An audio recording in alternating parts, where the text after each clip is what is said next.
Shots up, ass down. We're not. Shots up, ass down. What we're doing actually.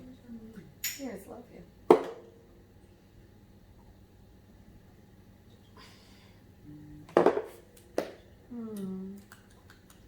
I'll take that.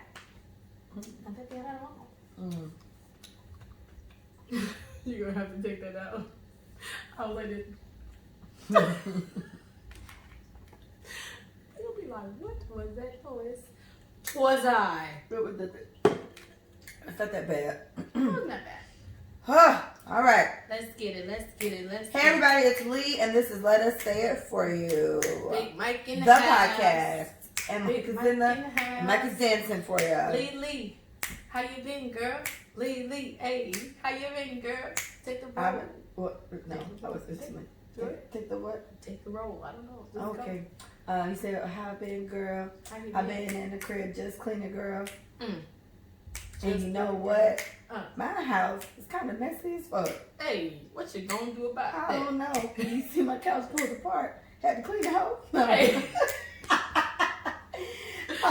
If you're watching us on YouTube, you're probably saying, damn, Corona really hit Leah hard. She ain't got no couch left. But that is not what took place. What actually happened is my couch is from IKEA. And you can, if you've ever purchased anything from IKEA, then you know everything comes in like 2 boxes or a box. It'll be a whole house in 1 box. And all you got to do is put it together. So my couch is also like that. And I pulled my whole couch apart.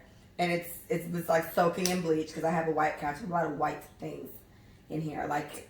So my couch is currently in the washing machine. And next video, the episode after the next episode, I'll look like my home is complete again. But right now, we're just in the cleaning phase, and I'm making sure things are copacetic around here, Boom. Boom. So, how you been, Beth? I haven't seen you in many moons. Like we're supposed to not see each other in many moons because we are still on lock the fuck down. I've been good. Honestly, I just thought yesterday. So I read an article, and I know some of you may know. Today is Friday, April what? 17th. 17th? Yeah. So they're starting to slowly reopen certain places like the beach, for one. I heard that it will be open tonight. Yeah. But it's up to that governor, that mayor, that whatever, that runs that jurisdiction. It's up to them if they want to actually open it to the public. But a lot of things are starting to, I guess, get back into the swing of things slowly. But you know what? I'm gonna skip the first wave. I'm not even gonna front. Like, I think because I'm such an active person, me and Leah have talked about this before, I'm okay with going somewhere. Like, I like being out. And then Leah likes being in. So, like, it's not really, like, a big deal for her. Like, she's in her element. She got her hand sanitizer, her Lysol wipes, her Lysol spray. Like, this was her pandemic to be a winner. This was my thing. It was her thing, but not so much for me. But I'm, like, realizing it's been, like, 4 weeks of me not being able to go to a restaurant, me not being able to, I guess, gather with my friends. Like, we could have had a game night, but I think it's going to end up being more than 10. Because we have a group chat with 12. So, like, it's just... Somebody can't come. 2 people can't come. And then we didn't even count the guys. So, like, I'm deciding that I'm okay with not jumping to the first bar that opens or the restaurant. Like, I do love raw sushi. We both voiced that we cannot wait to go get there for happy hour. But for the most part, like, I'm gonna skip the first wave of them opening things. Only because you just don't really know. Like, we don't know in general. I see the death toll go up. I see the numbers of how many people are infected daily because I just keep getting the news to my phone. Every time I open Google, anything that I've Googled on the pandemic, they give me updates. So that does count for the curfew as well. It has not updated. But I do have a list of those cities that are affected by the update. But I'm okay with missing the wave of things being open. Like, I think I would like a game night with my friends. Like, I would like a gathering of us at someone's home. Shout out to Bree. She just got a new apartment. Whoop, whoop. I'm going to play Ari Lennox when we walk into her apartment tonight. Oh, yeah. That's great. But, yeah. I mean, I think I'm okay. Like, I'm okay with not rushing back into being out in the world. Yeah, like I want to do new stuff. I want to go to like museums we ain't never been to, or like I want to do new stuff. Like I think I'm kind of like I don't know. Okay. Well, I thought about that too because I remember when we had this conversation, and your point to me was, what are we really for? Especially for people who, for like myself, who want to be home, and even people like you who are usually out and about. It's like, what are you missing? So I said that to I think Carlin I was talking to, and I was like, I think it's the restaurants. Like I would have been to about 1 million restaurants by now, either by myself or with you guys. So I definitely miss doing that, and that is something that I can't wait for. Like I can't wait. I keep seeing the meme going around. It's like, I can't wait to hear. Can I start you off with some drinks and appetizers? Yeah. I was like, I would can't wait to hear that. I would love because I love that, and going out. Raw Sushi is my go-to place when I'm overwhelmed and I'm a little on the stress side, and I just need to get the fuck out of there. I go to Raw Sushi by myself. I'll bring my iPad and I'll read or whatever, and then by the time I'm done with that, I end up picking up one of y'all and I'm fine. So I do miss that a lot, but whatever. So you brought up some of our beaches opening here. That was one of the things I had to write down. So they're starting to open things up, and I'm more so on some. It's not time. Yeah. It's not time to open shit. Yeah. Why are we doing this? What I wrote down was Texas governor. They announced it maybe an hour ago at this point that they're reopening just the state next week, and I'm like, that's too soon. And his thing is that they did really good at stopping it when it was coming. Everybody stayed in the house and did what they're supposed to do. So their situation wasn't as bad as I guess everyone else's. So he was like, they're opening that shit back up next week. And I'm like, I guess I want to talk to you about that. You're from Texas. You have family in Texas. Have you talked to any of them about what it's looking like? I know your papa was just kind of like, hey, and he don't really see So the thing about it is Texas is huge, right? So like when you think about wherever that governor is, I'm not sure, was it in Dallas? Was he in Houston? Was he in Austin? Do you know what city it was in? So I just said Texas governor. So okay, so he may be just over everything in general. But Texas is huge, y'all. Like you literally have to get on 95 to go down the street to your doghouse. Like it's not skip, hop, and jump. So that could have been better for the people who live there because they're not in so close proximity. Right. And if you think the way that a Florida home is set up, like you're literally on top of someone else's house. Even if you're not in a townhome, like it's literally like there's no yards. There's no such thing as yards here for whatever reason. Side yards, very minimal of those, unless you go to West Palm. West Palm has more of and Boca has more spacious homes and stuff like that. Yeah.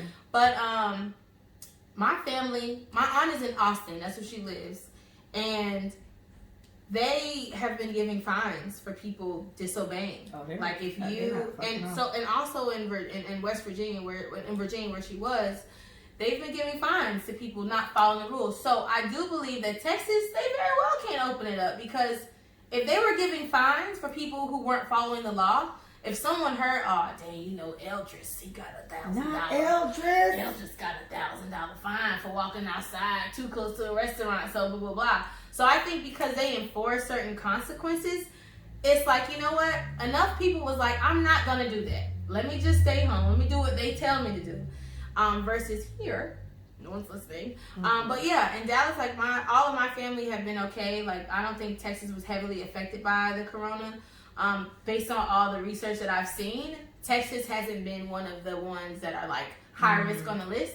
And I think it's because whoever runs Texas is like, they wouldn't have this. I am going to find you. Yeah. So I don't know. They didn't play. I like. It's one of those things where as much as I'm happy to hear that things are opening up, because I had mad trips to take this year that have. We damn near halfway through the year and I haven't been on a plane. So while I'm happy to hear stuff like that, because I'm glad to go to Texas, I just feel like that's the problem. Because Texas is opening up now, people are going to just go. And if it's back in its functioning normal, everyone's been giving people from New York a side eye, unfortunately, because New York is the epicenter right now. So New York, even here, apparently I'm hearing that like they're like literally on some driving around if you have a New York license plate type shit, they come in to check you, making sure you're in quarantine. Like, it's really like that bad. And it was Florida and one other state that were like the main ones saying, people from New York, y'all cannot come here. Y'all got to stay home. So what if they decide they want to go to Texas? Or what if they're really from Massachusetts and they were visiting New York a little bit right around all this shit got hot and went back to Massachusetts. Now they want to go to Texas because everything's functioning in Texas. Like, that's the issue. It's like, people from elsewhere who have can come, yeah, even if you're to places that are okay, and we can just gladly go in there, and that's the problem. It's like I that's where I lean back to. Everything needs to be shut down until everything is shut down. I think, especially country wise, like we U.S., we just got to be shut the fuck down until everywhere gets over. Until and we can't just say, okay, New York, no one there come. But that doesn't necessarily work. Apparently, Detroit, which is my hometown, shout out to Detroit. Apparently, Detroit has it really bad. Like, I think it's like number 2 and number 3 in the U.S. Like, it's I don't know the top 3, but I know New York is number 1, and Detroit is either 2 or 3. So there's places that are really, really getting it bad, you know. And a prime example of that, or just an example of what we're talking about, when you come here and carry it on, is spring break. While we had it fucked up here, a lot of this shit got carried elsewhere because damn spring breakers came down here, and it's, you know, pass the fucking blow, all this shit, and now everybody's sick. And they literally was like, oh my god, we just came here to have a good time. We're not gonna let it ruin our blah blah. So I mean, okay, you know, shout out to Texas if they say fuck it, they gonna do it anyway. But you know, it's crazy because like Amber wants to go to Houston and June. And it's funny because with that trip, I meant to tell her that's the week after I'm supposed to be going to New York. No, New York. That New York, that best weekend ever trip, which I'm positive is probably canceled. So at this point, shit, I might be able to go to Houston. True. Canada, you going in July? Canada's in July. Okay. I don't know about that. You close. It was a J. And Canada don't play that shit. Canada is not about to let us come dance our asses up. Because then people get free up here. No, yeah, Canada, man, and Canada giving them like the amount of money they getting, like they getting something crazy too. I bet. Just because they're not working. Their stimulus check is ridiculous. Like, think about how much tax they pay for one, and think about what covers certain things that they already have for free. Canada is a gem. Canada. If I had to move somewhere, I'm moving to Canada. I'm asking to become a resident. Yeah. But okay, what were you saying? You lost it too. Okay. All right, sorry. Just gone. No, as I was saying, shout out to Texas for opening back up. No. Oh, I just said Amber wants to go to Houston. Right. And, they can ban people from flying out of certain places and from driving into certain places. Like, I know a state line was blocked. I forgot who I was talking to. Oh, my aunt. Boom. I think someone was gonna go visit her, bruh.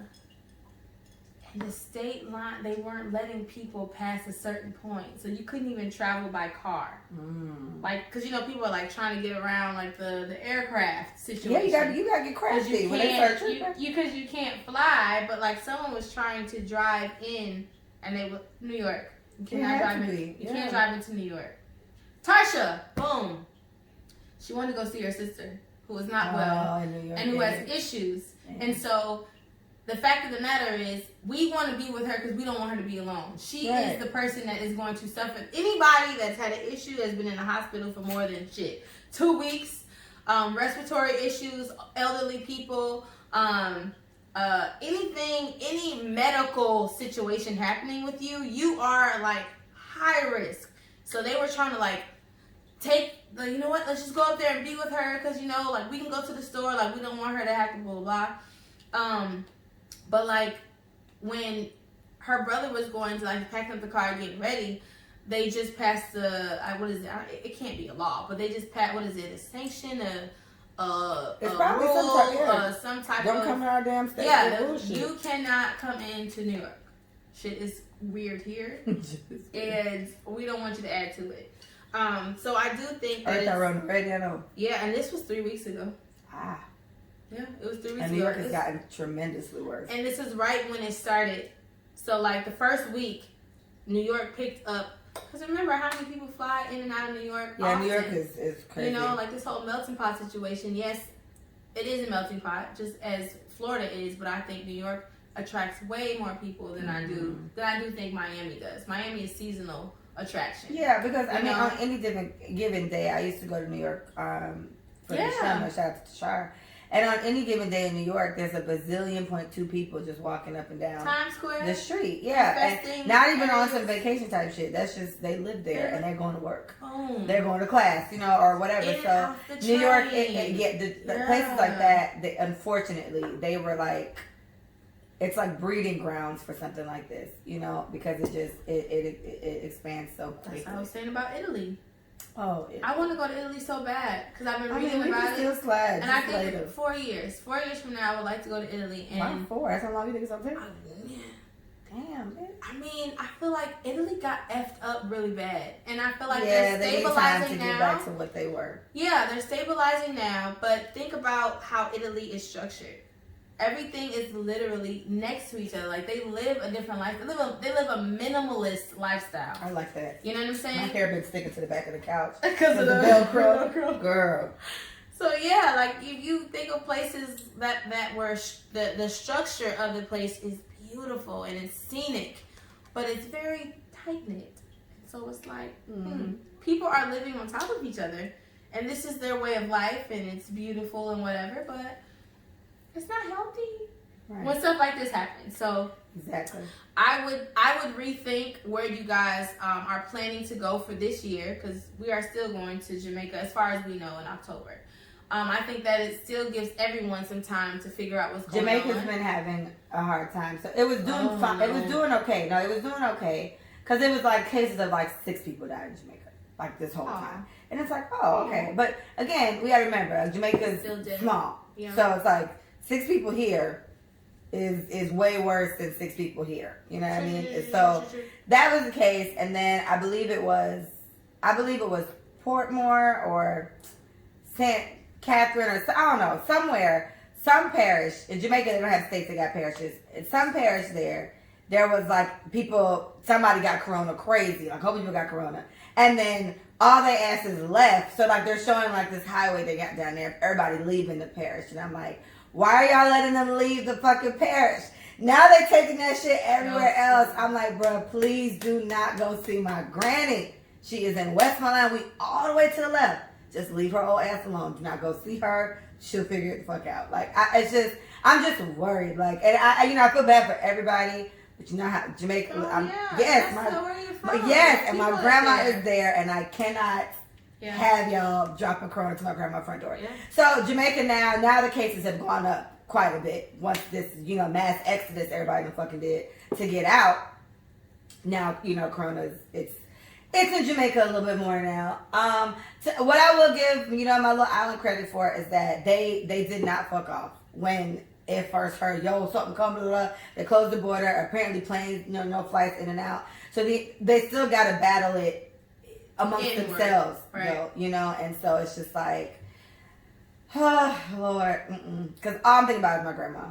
Just stay away from our house, and hopefully it can work out because hotels are closed, from my understanding. So it's like, just stay home. Even my aunt's like a general manager for the hotel, so she's been home for weeks now. It's been closed. So, how have they been? Is there any?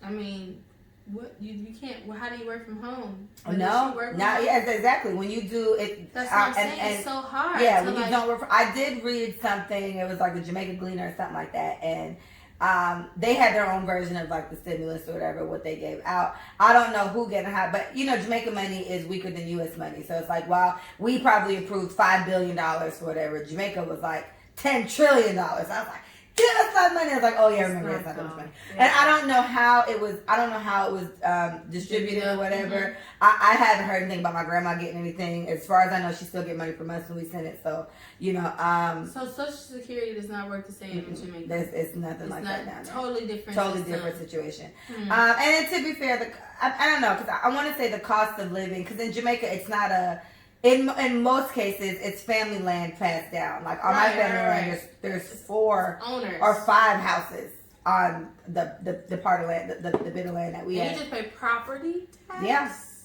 Yeah, I think so. I think that's literally about it. That's like, what I'm you know, saying. because Like, the if land you is already purchase the paid for. It's land, been owned exactly. in the family for years. But there are cases where you can go, people do like normal, not the way we do it here, where you will buy a piece of property and whatever. My aunt did that. She bought like a plot. She bought it in like a really nice, this is in the grill, where you guys went for the place. I know, the grill's my favorite place in Jamaica in the world. But in the grill, she bought, you know, property there. She bought like a plot there, and it's in like a housing scheme.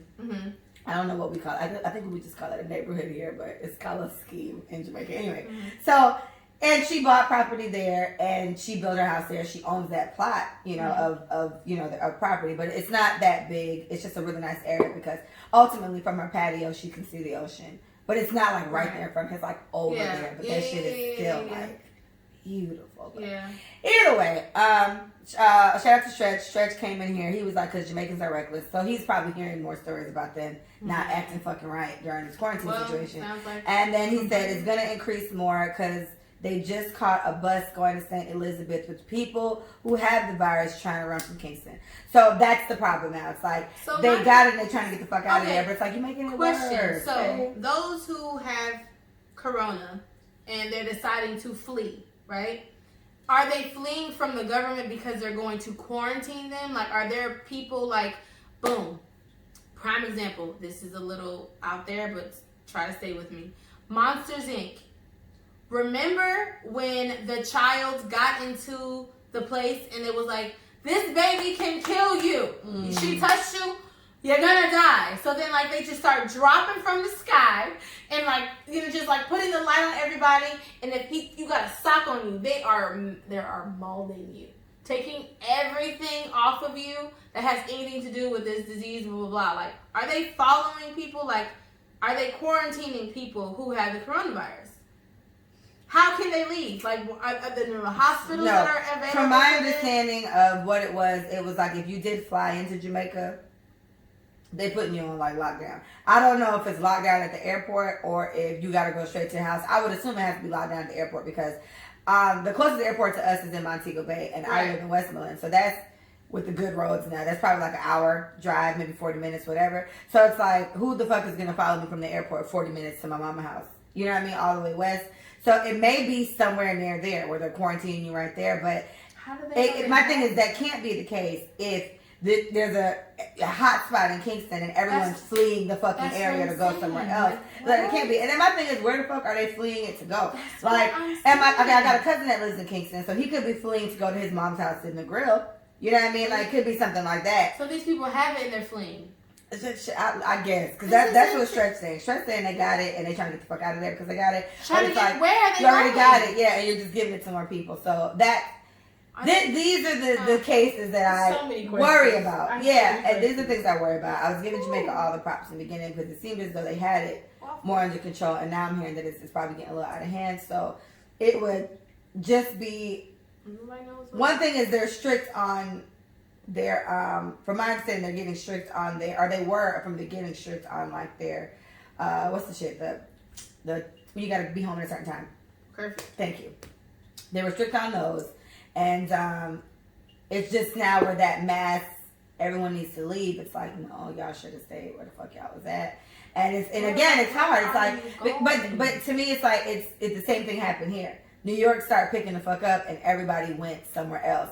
And so it's now that we catch it and it's like, okay, no, you niggas can't do that. Stay where you are, but it's like now the damage is already done. So now we gotta wait for all of that to happen, and then it just depends. If you're gonna flee, and who knows, the thing is they don't even know. They could literally not know they have it. So they don't even know they have it, and they go in there and see their granny and all this. Like, that's my mom's biggest thing on wanting to get tested, because it's like, she's working from home right now. She's teaching. She just gets on the computer and does it like that. She can easily do this from Jamaica. And my grandma's not home alone, but my mom's not there. And my grandma lives in my mom's house. So she's like, I'd love to go down there. But the only reason why she won't go is because she doesn't want to know she has the shit and she's about to, like, infect my grandma. So it's just like... But that's the thing. That's like, one she of can the most... contract it at the airport. She can contract it Exactly. Like, there's no way. So you gotta just kind of stay where the fuck unless she buys an at-home kit, like the black woman made in Texas that we was raving about. Yeah. It was like, why take advantage of Americans right now? But companies have to make money, blah blah blah. Amazon's apparently trying to make one. I just read that. But it's like, shout out Amazon. If you give me an in-home kit, I can take whenever I want. So I feel like if your mom purchases one, well, then she'll be there already. And if she has it, she cannot see your grandmother. What is she gonna do? Fly right back? I mean, she would just have to stay her ass upstairs. My grandmother was downstairs.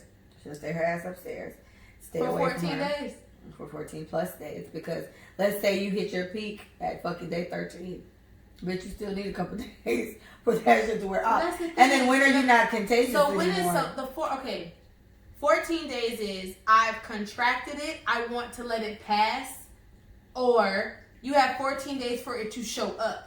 You have up to 14 days before your symptoms show. So for your symptoms to show up. So if you're asymptomatic, then it doesn't matter because that means you're not going to show symptoms. You're going to be, you could be either one of us. Right. Perfectly fine, and you have it. We're sick as fuck. And then how do they have a time frame on how long it lasts in your body? I don't know. So I know the latency period is up to at least 5 days or something like that. Or I'm hearing 2 to 14 days. So you have like 2 days of having it and not being contagious, and then you're contagious.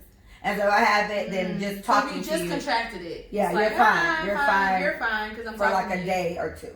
And but then if you're I contagious. talk to you 3 days from now, and I think if you show no symptoms of it, then by the 14 days, then you'll be somebody that gets over it. But you got to understand, like the fever and the coughing and all this is your immune system reacting to what's happening. Right. So essentially, it's trying to combat that. But every cough you cough, shit's flying out your mouth. You know what I mean? Every time you speak, shit's flying out your mouth. So it's like it's making shit. Girl, the liquor store that was like this. I said I could. Oh, they were at the liquor store. At the liquor store. All right, so we talked about that. Jamaica, I love you. Please just be careful, y'all, because I'm coming. Okay, well, I guess I'll go to that. So we were supposed to be in Jamaica right now. Like right now, at this current moment. I was supposed to be. It's 9 o'clock. I would have been at Soca Brainwash still. Setting my little life away. My costume is beautiful. Can't wait. I cannot wait to put that on my body. For everyone wondering, it was Jamaica Carnival. Jamaica Carnival, the actual carnival day is Sunday. This Sunday coming up. We obviously will not be there. We were playing with Jamaica. So shout out to them. Shout out to Exodus and Bacanella as well. So we were going to be playing with them, and we were supposed to be there right now, but the Rona has come through, and it has really fucked shit up. So I'm not even going to lie, I'm in a mood. You know, I haven't been thinking about it much, but, you know, today when I took a shower, a nice long shower, shaved my legs. They're super smooth, guys. I feel like really it's ridiculous at this point. Like, do something. I played soca music the whole time, and I danced my little heart out. But we were supposed to be in Jamaica right now, and I'm truly sad. Shout out to the Carnival group we got on Instagram. We love you all. And better days are hopefully coming. Yeah, stay strong, my friend. We're not going. Yeah, right? We're going. We're going. And Carnival was moved to October 25th.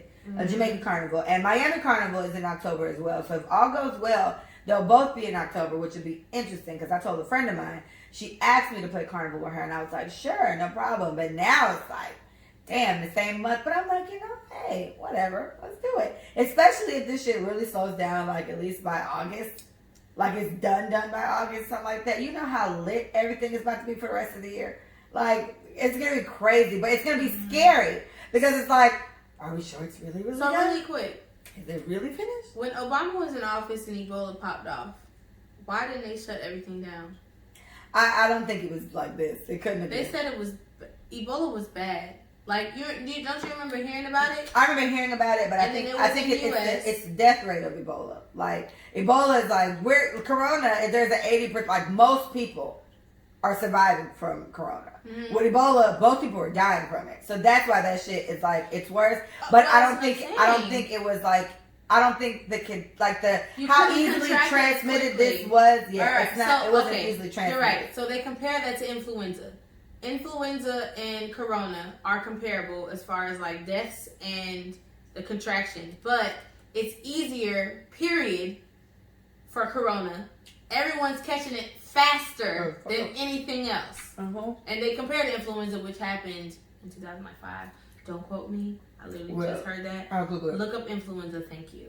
But yeah, so they were saying like influenza and Corona are hand in hand when it comes to deaths and kind of like the reaction of the state, like what was happening. But Ebola did cause way more deaths, and it was actually way more severe than what's happening now. But I guess because only certain people were contracting it, it wasn't as dire, but it was a really bad, really bad situation. But I think because I heard that recently enough, like, why didn't Obama do this and all that? Hey, Rachel, why didn't Obama do this and all that? And it's just a different situation. I think the biggest thing is how, that's what I kept hearing about this. Contagion. What's so scary about this or whatever is how fast it got around. Like, this was apparently first noticed or whatever the fuck they're trying to say in December, right? So if that's the case. But they didn't say nothing. But that's the thing, I heard about it in January. And I heard about it just from like, oh, it's some shit getting lit as fuck in China. Like, this shit is literally like a movie. You know what I mean? Like, it's crazy. And it's like, this shit is really picking up in China, Wuhan, China, this, whatever. And then it's like, ta-da, that shit's here. And you hear it a little bit, but it's like, that's what, and there's a game I had that I played before, which is crazy because it's like, this is essentially an example of it. It's a game I have on my phone. And with this type of thing, the unfortunate part is that most people contracting it, fine. What we have to hope for, which apparently scientists are saying it's not likely. They can't say it's impossible, it's not likely, is that most people get sick and it just stays that way. If this shit somehow mutates and becomes like deadly altogether, then everyone dies from it because everyone fucking probably has it. You know what I'm saying? If 90% of the population of the world gets it and only 20% is dying, if that shit mutates in some type of way and becomes deadly, then that 90% that has it, once you have it, you just die. And I think Ebola had a higher, as soon as you get this shit, you die type thing. Yeah. So that's why, but it wasn't as easily floated around. Contagious. Yeah, and so I think that's why. And who knows? I'm pretty sure if that shit did turn up even more, then it would have been a case where we had to shut everything down because Ebola's been around for a long time. You know what I mean? Like, Corona, while it's a type of virus, I've never heard about it like this ever. Type of Corona, right? They have never seen. Exactly. So another thing that I just want to like point out, when things like this happen, like, it's two types of people, and I always say it's two. It's two types of people. It's people who do research. It's better to deal with. It's like six. It's two people. The one who does research. One does research, and the other one listens to everything someone else tells them. Right. Right? So, essentially, leaders and followers. So, when times like this happens, I want everyone to decide who they're going to be. Right? And I want you to choose wisely. You can follow the masses and follow everything that everybody's been saying based on your Instagram or Facebook. Everything that everybody posts is not true. It's not fucking true. Okay? So, what I want you to do is choose wisely. Do you want to be a leader of your own fate, or do you want to be a follower and end up getting effed up by whatever is happening in the world? And this translates to everything. You can be a leader or you can be a follower. Beautiful. I definitely understand that it's easier to listen to what someone is telling you to do. I totally get it. You don't have to think. They're thinking for you. But at a certain point, you have to realize, you know what? I read 4 articles today, and none of them did not make sense to me. You know? Wow, 4 articles that about the shit same was thing. Let me go read a 5th article and a 6th article to see if I can get some type of cross agreements, you know, across the board. Because that's what I look for. Yeah. If I'm going to research something, I need 2 different sources. 2 to 3 different sources to tell me the same thing. I want to hear the same thing from 2 to 3 different people. So I just want everybody to understand that this is a very serious thing. I got invited to a game night, no shade. I do not know your activity. I don't know if you're following the rules. I don't know if you're taking this as seriously as my friends are taking it. I can honestly have a game night with the 8 to 12 women that I talk to regularly because I know exactly what they do. Because that's how close we are, and that's how much we communicate. So it's like store, home, but you can contract it anywhere you go. You know what I'm saying? But I just want everybody to understand that when you're doing your research, make sure it's credible. Make sure you look for more than one article. Listen to more than one news if you have to listen to the news. Terry put something. Did Terry put something in the chat yesterday about all these news reporters basically cross-reporting the same things to different regions in the world? Basically, the news and the media have control over everything. Y'all know that. But specifically, they're giving us the same message. Nothing is different. Nothing is changing. So if they're literally controlling what we're getting from them, we don't think, oh, let me look elsewhere. Let me go research this from another platform, from a podcast standpoint. Because I think a lot of podcasts don't get enough clout. I think podcasts hold a lot of information from people who are bringing in credible people versus the news that comes on 7 o'clock, 5 o'clock, 4 o'clock, or whatever. But I just think just do your research. I mean, don't freak yourself out. I think it is a serious thing. People are actually dying. Don't go to game nights. And if you're going to be in a room, Leah has done a really good job. I ask Leah every time we have a podcast because people want to come over, they want to hang out, they want to talk. It's only been 6 at the max that I can remember other than Liana and Mia. Mm-hmm. It's been 6 of us. And those 6 people, we know what they do, you know? So if you want to trust people that way, you can, but just do your own research because it's been 4 weeks and none of us have shown signs of anything. And then we kind of feel like we had it already, but yeah, I think the most important part with stuff like this, well, like what you were saying, it's like for certain people, there are 2 types of people. Mm-hmm. So for people like me, I'm like team conspiracy theory all the way. Like I love conspiracy theories.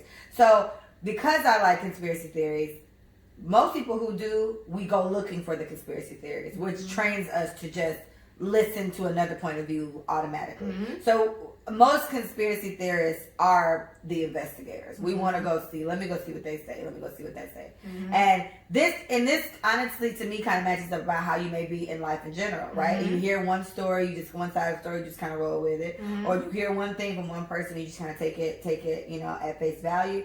And it doesn't necessarily always have to be the case. I think with this whole Corona thing, if you want to believe anything, regardless of which way you take it, the best bet is to stay at your house. Yeah. Stay the fuck indoors. If you do not have to leave, don't.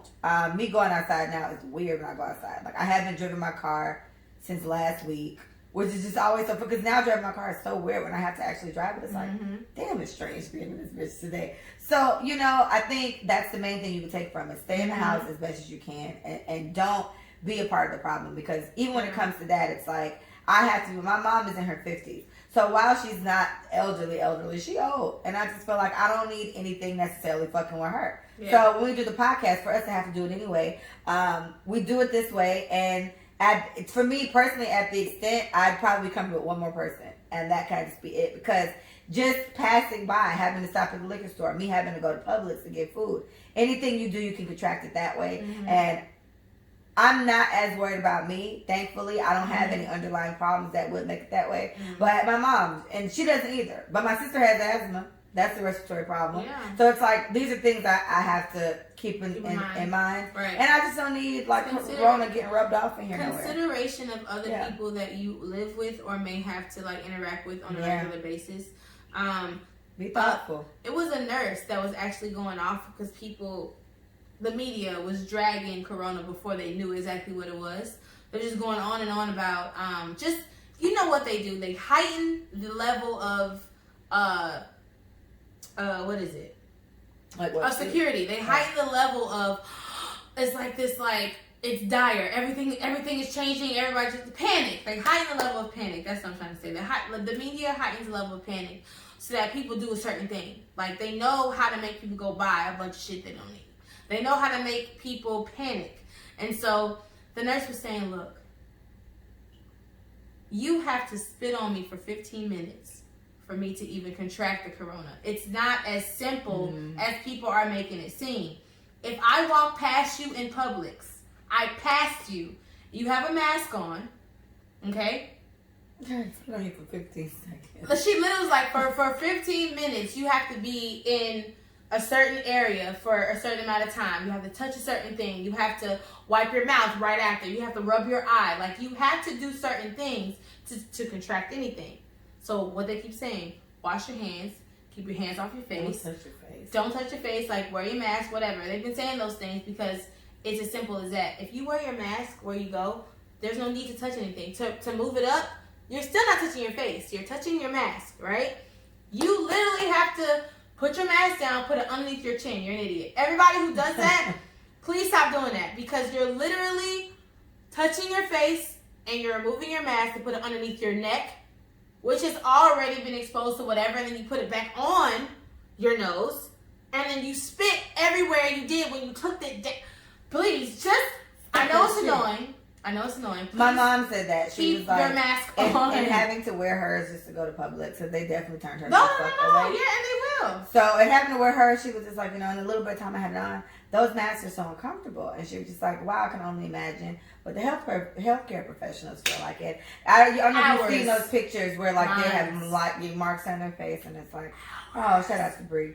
And so it's like, yeah, you're right. They do have to do it for a long time. And honestly, they're probably numb to it. But when they take that shit off and look at their face, it's like, bitch. Listen, I'm out here saving lives, my nigga. Bro. Yeah, I'm out here saving lives for people. So. But that's the thing. So, as they say, follow the rules of the store. Like I said, I went to the liquor store. They told me to put a mask on. I put it in my purse because I felt like maybe the store that I go into is going to want me to have one on. So, let me just bring it. Have it accessible to you. Do not take it down. You totally just defeated the point. Keep it on your nose and your mouth. I saw somebody today take it from their nose. She got a new lip color. And put it around your mouth. I want you to she was like, lip. I can't breathe. Find a breathable one. There are multiple types of masks now, and now this is a part of the consumer and the entrepreneurs. Hell, entrepreneurs my mom was are trying to making masks. My mom was trying to get me to make masks before this whole thing got crazy like this, and I was like, Mom, it's already hard enough to be making these fucking hats. Like, I do not have time for that. And now when, like, all masks are sold out everywhere, because my mom did say this, and I'll never live this down. She was like, what did I tell you? But I'm like, Mom, I would not feel comfortable charging bitches $15 per mask, and that's literally how much I need to at least make off this shit for me to be content. It's personalized, though. People love personalized things. Oh, my God. Put a little lip right here. Put a little duck. Put a little kiss, put a little whatever. And people are I've seen so many different type of masks being out. Camouflage, red, gang. I got a lady like biting her bottom lip with the gold teeth. Like, it's just so many different varieties of these masks coming out. And some of them are not even sanctioned to even be safe to be wearing. Like, it has to be a particular thin cotton or material or whatever for it to be non-passable for your spit to fly through, whatever. Okay? At the end of the day, I just feel like if you're going to follow the rules, just follow the rules and do it the right way. Don't do it the way you want to. Period. Period. Okay, stimulus checks. How you feel about them? So, I'm reading a lot about those. I heard that no matter what, this is your money. Everyone who's taxpayers, this is your money. I don't know if it's part of your Social Security or your Medicaid or whatever the case is. They're taking it from something that you've already made or something that you're going to make in the future. I've also heard that it's going to affect your credit, not credit score, but it's a loan in a sense. It's not a grant. So it's not free money. So I heard that. But I also feel for the people that are receiving it who really needed it, I think it's helpful. So I think there are positives to it. And I only thought about the having to pay it back and it being taxable, and you have to next year when you file, you have to file the $1,200 even though it was given to you. Like, I've heard a lot of things about it, but it's a relief, like it's a relief for a lot of people. And I do know for a lot of entrepreneurs that SBA, so the Small Business Association, they're giving us loans. Don't take them. I just want to throw that out there. Like, they're offering relief, yes, but this is another credit card. This is another loan that you have to pay back because they're trying to spare you for the bills that you have to pay for. For the Small Business Association situation, just hold off, sis, bro. Just relax. But the stimulus, they said no matter what, you have to take this. They are depositing this money without your consent. I read that on the IRS.gov website. Every American has to accept blah, blah, blah. You can save it if you want to, but they're going to send it to your house regardless. You cannot deny it. You told me, I think I told you yesterday that Manny got his. Mm-hmm. And so, I think you said Willie got his, but you didn't get yours. And I was like, okay, well, I didn't get it. And I was like, maybe I don't qualify. And I was like, no, I'm sure I do. I don't make that much goddamn money. So when I went to my mom sent me the link to the site that you go to check it, and it was like, put your information in, let's see. So I put it in. And then it says you do qualify, but we need updated bank information. And so Yeah. I was like, oh, I thought, Mm-hmm. I've had the same one for a long time. So that's the way. Mm-hmm. If you're just hell bent on not taking it, that's the way you won't get it. Then I Yeah. know where to send it. Boom. There you go. And my bank There's a changed. cheat code. But they're going to send it to my mom. And I guess I would need to. All right, let me give you this. So I saw this. This was tweeted by @MissFishScale. @MissFishScale. Okay? And she said, any black person that accepts that money is shaming their ancestors, period. I don't agree. I don't understand. I don't agree. How and why, Miss I don't Fitzgerald? agree. Okay, you gotta. I There's need you no to dig. basis I from need it. you to That's what dig I'm deep saying. and find a devil's advocate here. What I'm trying to do. So okay. Yeah, you gotta dig deep. So Find something. so I'm just gonna say this. So do you guys know that most African Americans in America, it used to be 13% that we make up of America. I think it's 12 now. I think it's 11.5. I think it's gone down. A lot of deaths have happened. A lot of incarceration has happened. So we are no longer 13% of America's population. America, mind you. In Brazil, it's like 78%. But we're not going there. I'm just saying. We're other places. But for here, We're elsewhere. what I will say, no shame and no shade. There are multiple types of black people in socioeconomic situations. We have low class, we have middle class, we have a very few high class, very few 1%ers. Taxes is something that we don't do well because economically we don't know the system well enough to know how to write things off, know how to file properly, go to certain people who know what they're talking about. Like a lot of us try to like backdoor taxes to get more money back because we don't make a lot. So I have to make that point as well. Like when you're not knowledgeable about something, it's easy to be bamboozled by someone who does know way more. You know what I'm saying? And everybody has gone through it to a certain degree. And involuntarily. You're trusting this person to do X, Y, and Z with your taxes. And they think you're the poverty stricken and you want the most out of your return. But I want to be legal. I want to be legal and I want to get the return that I am supposed to get, right? So regardless of that fact, for her to single out black people and to say we're shaming our ancestors, I feel like she's shaming our ancestors by thinking that alone, that tweet alone had no meat to it. I was waiting for you to tell me what her tweet was after that. Right. I would like. I saw this, so if I saw it on Twitter, I would have checked. Yeah. It was screenshot and made a meme on Instagram, and the question was, what are your thoughts?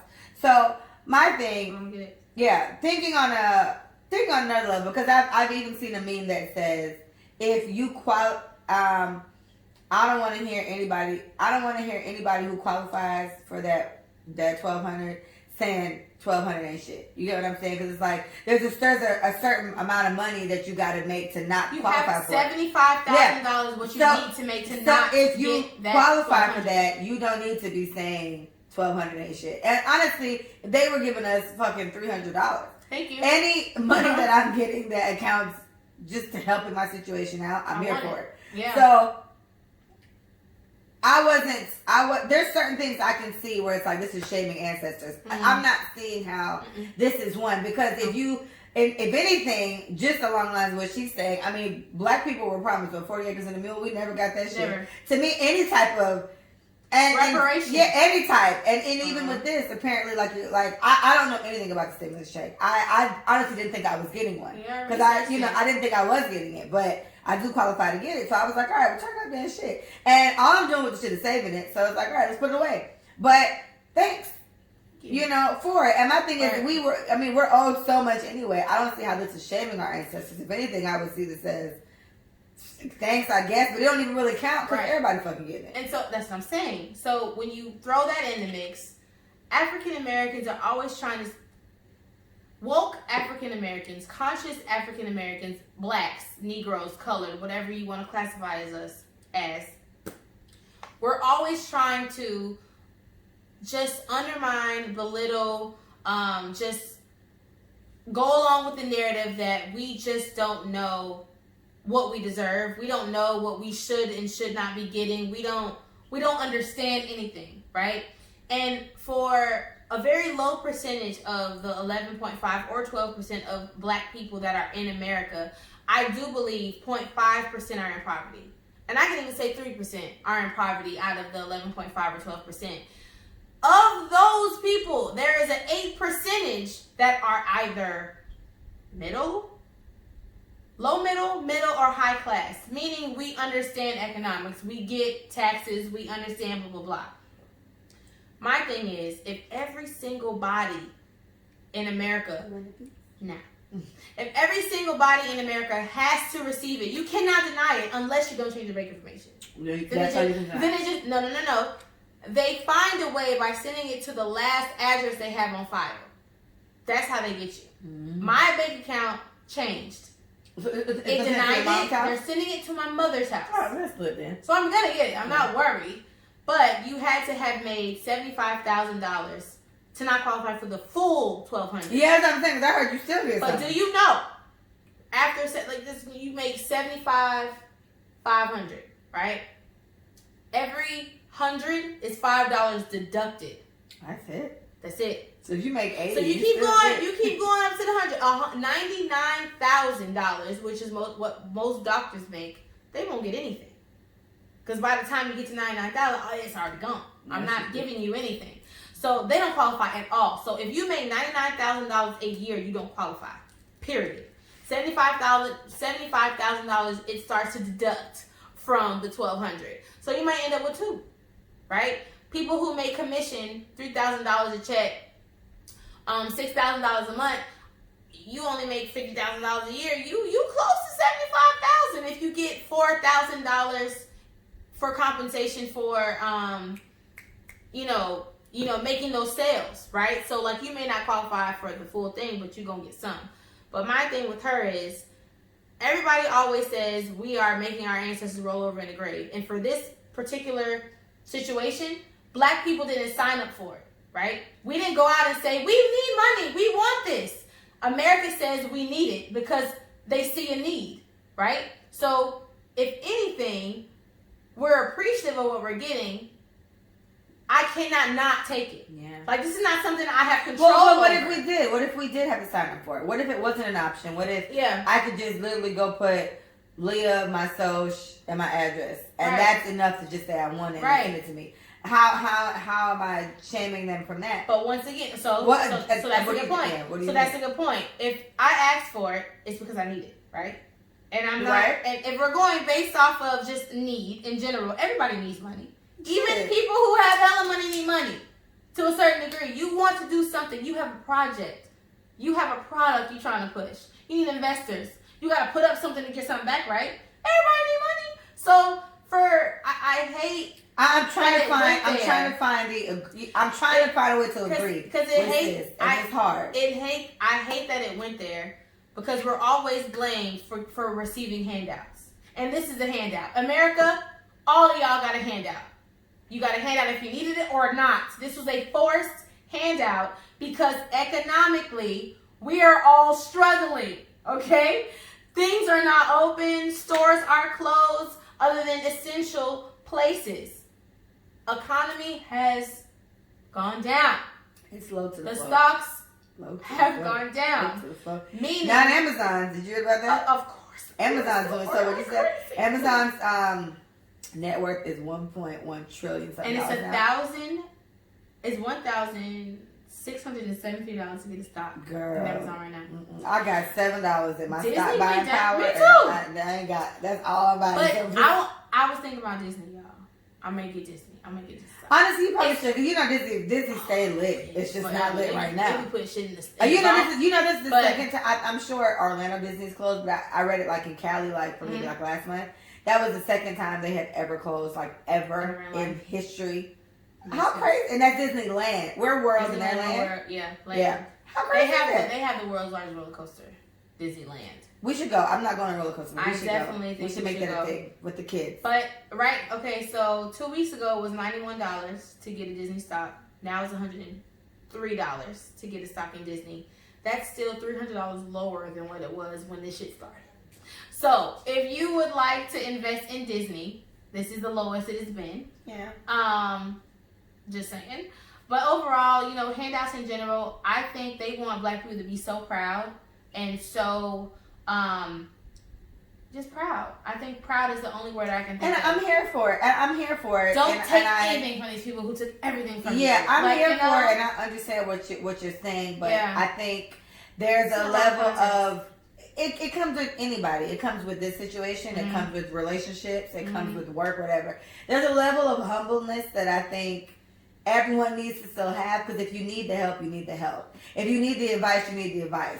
If you need the push, you need whatever the fuck. So there's a level of it that's like, I get you, but it's like, don't be that person that's so, I don't need this, that, whatever. Like, I'm thankfully, thank God, I'm working well still. I work the same. We work from home anyway, so we're just working from home all the time now. Everything's fine, and my job is honestly one of the more comfortable ones that most people can have.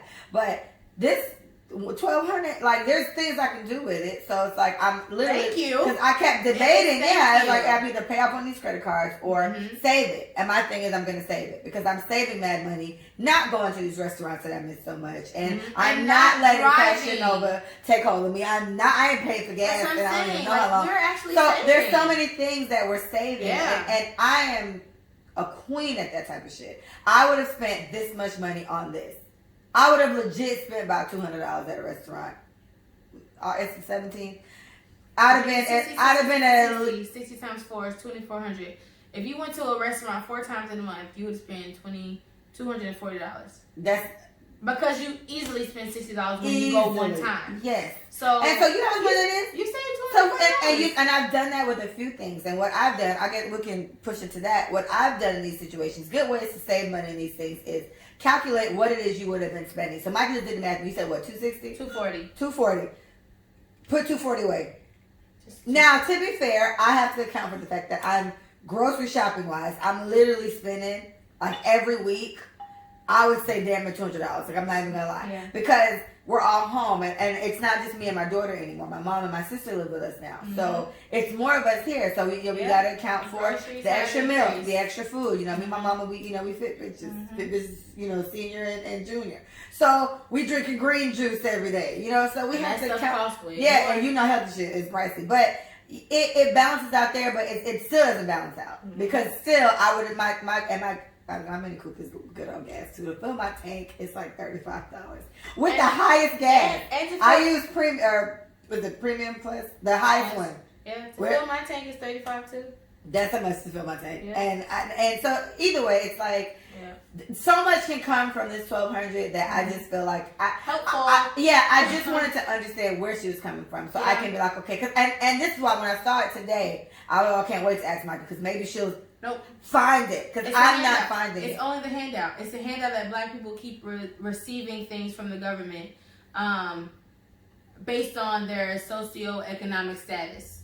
We keep receiving handouts. Welfare, we're the welfare kings and queens, which we're fucking not. I heard it's the wife. It's a white woman. Yeah, I heard it's the wife. But it's specific. Divorced white woman. I definitely heard it was white, yes. So, and that's why welfare started, because of the divorced white woman. The widowed white woman who lost her man in war, had children, and needed to survive.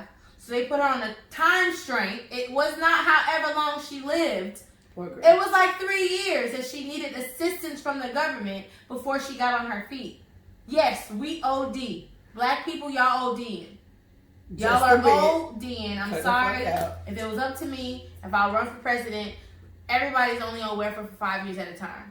And you can restart your 5 years anytime you want. But you can only be on it consecutively for 5 years. Because at that point, you need to realize what your money habits are, what you're spending it on, what you need, what you don't need. I think 5 years is a substantial amount of time for you to figure out what you need to do in a time of crisis. Tell me what's up. So, to chime back into that, we had a little mini break, guys. You couldn't tell because I'm so good, but I'm telling you because I'm honest. Anyway, issues in staying alive. Staying alive.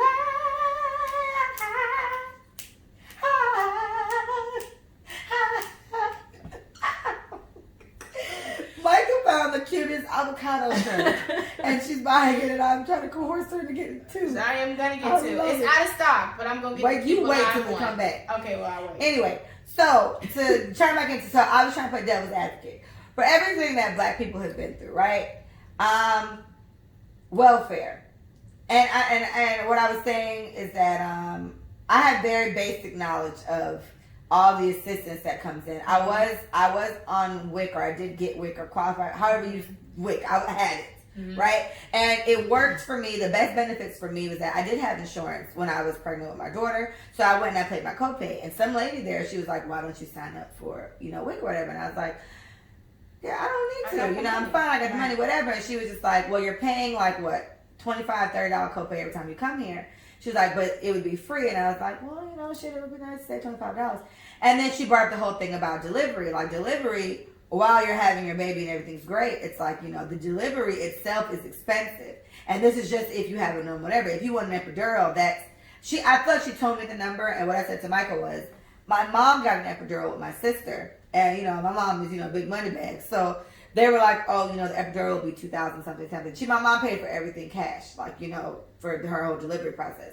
I don't remember how much the delivery itself was, but the epidural itself was $2,000. And she was like, here, do it. And my mom was like, fuck it. I had Leah natural. I'm going to do it with this one. But, since I was older at that point, that shit wasn't hitting like it used to. She was like, run it. So anyway, I've experienced assistance from the government, and it really was great assistance. Mm-hmm. They give you, I didn't take advantage of however they give you the WIC stuff, it's like, I feel like it's coupons or something that they give you, and it's like you can get milk and stuff like that. And I used it a couple times for the milk. The biggest thing for me was the formula, but the formula that it qualified for at the time, Mia got constipated on that formula. It's very difficult to look at your fucking 2-month-old constipated. It was like, fuck it. So I was like, Manny, run the checks. We're not doing this. And shout out to Similac Sensitive. That's what my baby was on. And they were giving Gerber at the time. And every Gerber we tried was trash. And you had to get special permission to get a different kind. But they kept saying Mia didn't approve. And I was like, all right, middle fingers to the sky. I'm not going to lose. Anyway, but the point is I benefited from government assistance. Mm-hmm. And as a Black person, to play devil's advocate, welfare and stuff like that is... Even the ones that do get a little extra relaxed or whatever. Look at all the shit that we've gone through for however many years, right? Mm-hmm. And there are people like us probably wouldn't be as satisfied probably living off that just because I don't know how much, I feel like it can't be that fulfilling money-wise to take care of everything you need. I don't know if I'd be able to have this on government assistance, if I'd be able to go on all trips I go on government assistance. Right, so I think... But my thing is if they're living happy and whatever, and the government's paying for everything, as Black people who have been through shit. True. So in your case, it would be, this is my reparation. Right. My grandmother and my grandfather, my great grandmother, grandfather, they were slaves to you. They were sharecroppers. You're feeling like that's not how. Right. Think about it. So if we go that far, then I can see how I can rationalize and justify why they feel that they deserve this shit from their government, because their government constantly shits on them. So I get it. But they're not thinking like that because the elderly are not telling those stories. The elderly are not saying, do you know how hard it took for me and your grandfather to become sharecroppers and get a penny an hour and to work for this and to finally work ourselves off of that plantation after slavery ended? No health care, no nothing. I got a penny an hour. You don't know what it means for us to receive anything for what we work for. You don't get it. I know they are not giving these speeches. I know it. Because I can tell in the caliber of the person. Demeanor. Yeah, exactly. The way they act, the way they act, the way they carry themselves is entitlement. I'm Black. I deserve this. And not even knowing where it comes from. Boom. Tank. Playing devil's advocate for these people who just sit on welfare forever long, honestly, Leah, if you lie to the government in your position, right? Me, personally? You personally. Okay. You could benefit for $200 a month food stamps every 6 months. $200 that you don't have to spend with your money, right? You can afford a place like this. You can afford a 1,200 to 1,400 apartment, whatever that looks like, wherever it is. If you don't have to spend $200 on groceries because they're given to you already, and then your WIC, you don't have to buy baby food, and your doctor visits are free. I think you can get like milk, cereal. I didn't get much. I didn't use it as much as I could have. But when you go to the grocery store, you see a lot of things that say WIC approved. It's like mad shit. So that's what I'm saying. You can get it with WIC. If I work a 9 to 5 that is salary based or benefit based, I may be part time, but I still get benefits because of whatever. They can't provide me full time for whatever reason. They already met their quota. I'm still getting benefits. I'm still getting health insurance. I'm still getting blah blah blah, and I'm getting government assistance. You got it made. You really do. But in most cases, the people who are on WIC, the people who are receiving medical assistance, they choose. This is a choice. They choose to live in Section 8. I don't want to pay $1,000. I want to pay $750 in a neighborhood with people I'm already familiar with. I don't care. Because you're not going to check me. I'm going to walk out my house. You going to try me? I'm finna jump at you before you jump at me. So, like, if you think about it, we're not worried about the security level of these places because we know our people. We know what a crackhead looks like. We know what a drug dealer looks like. We know what these characters, how they look, how they walk, whatever. I'm not afraid of my people because I know my people, right? Yeah, I don't care if I live in a 1-bedroom apartment with 3 children and blah, blah, blah. All my kids going to be fresh.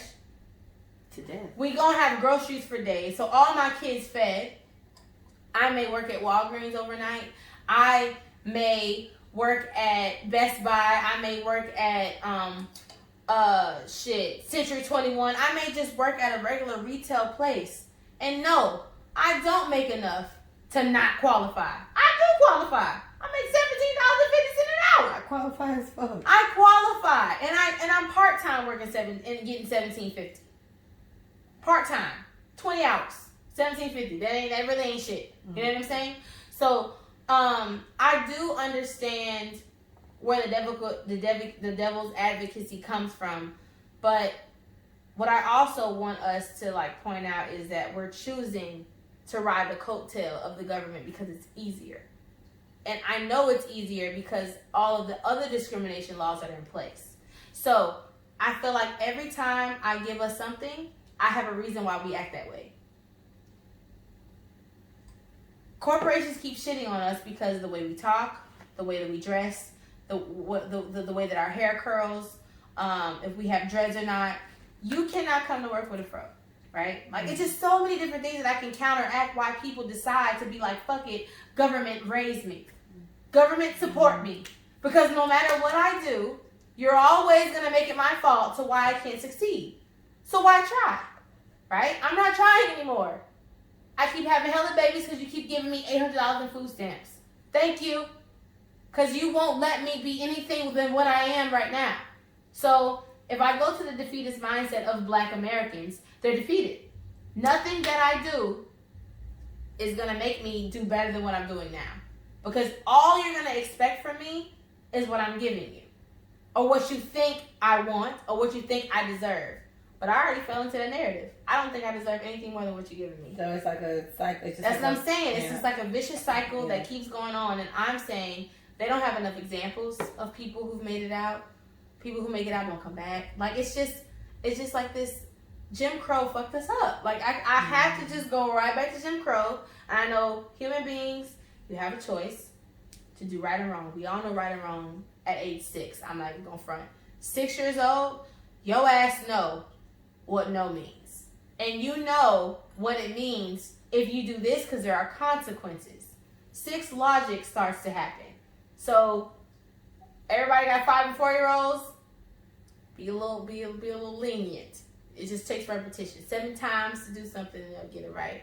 But a 6-year-old, they know right and wrong. A 7-year-old, they know. Shout out to Mia. Yeah, they know right and wrong. That shit. And they will test boundaries because that's a part of their developmental growth. Mia's there. She's testing it. Yeah, you know, development of growth. So don't trip on your. I know you're home with your kids a lot. Don't trip. I feel you. I'm sorry. Amen, y'all. I'm sorry. But it's a part of their growth to just try to do it in a healthy way.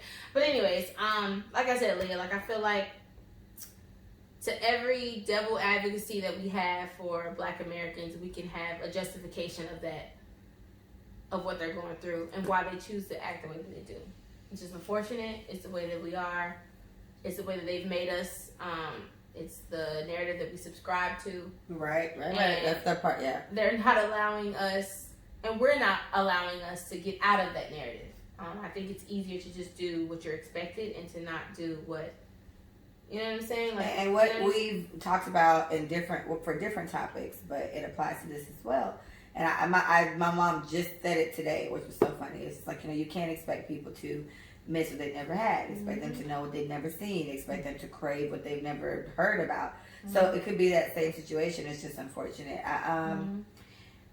This to all the way back to bring it all the way back to Sis's point of, if you take the 1,200 that you're disgracing your ancestors. You're not. I brought it to Micah. I brought it to my resident.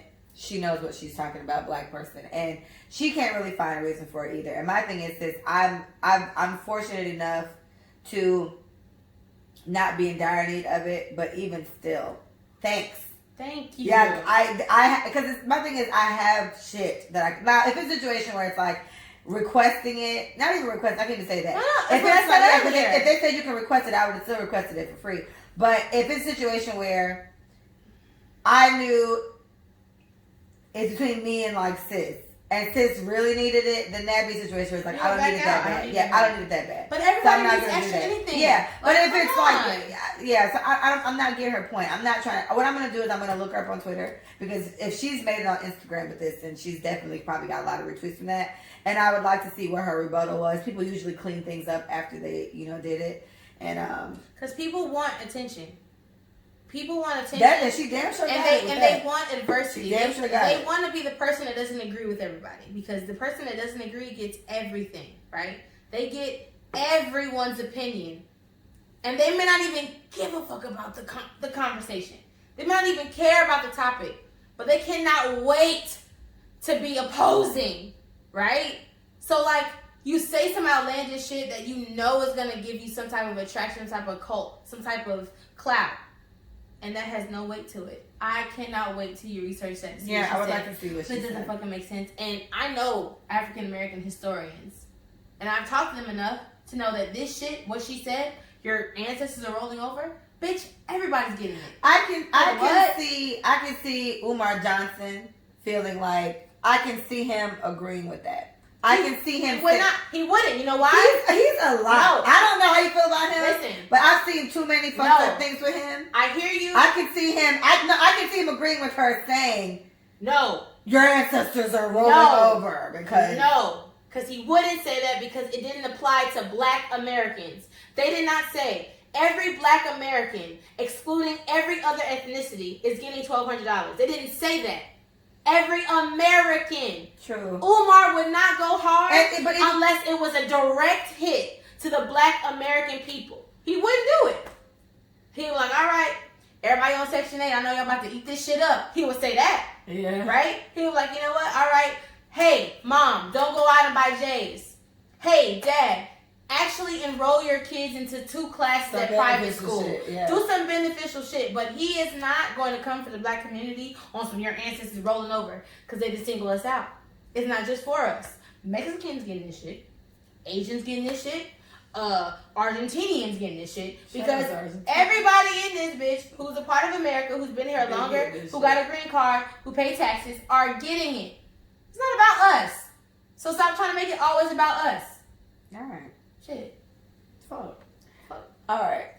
Let's end it on 2 lighter notes. This? No. This one, yeah, we're moving on to this one. All right. Do you have something else? Are we cutting off? It's been out. Yeah.